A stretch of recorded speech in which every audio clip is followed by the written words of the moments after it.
জানবো বিমানের সামনে থাকা বড় পাখা বা ফ্যান ব্লেড তৈরির আসল রহস্য।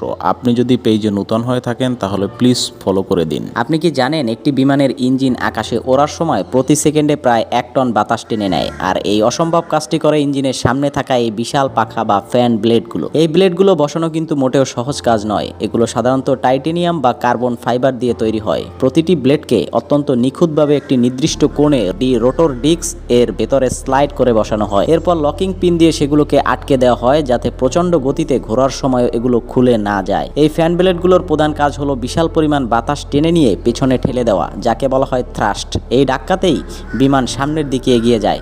মজার ব্যাপার হলো ইঞ্জিনের শক্তির প্রায় 80% আসে এই সামনের পাখাগুলো থেকে। এবার আসি আসল কথায়, এর দাম কত? একটি আধুনিক বড় ইঞ্জিনের মাত্র একটি ফ্যান ব্লেডের দাম হতে পারে $50,000 থেকে $1 লক্ষ, অর্থাৎ বাংলাদেশি টাকায় প্রায় 60 লক্ষ থেকে 1 কোটি টাকারও বেশি।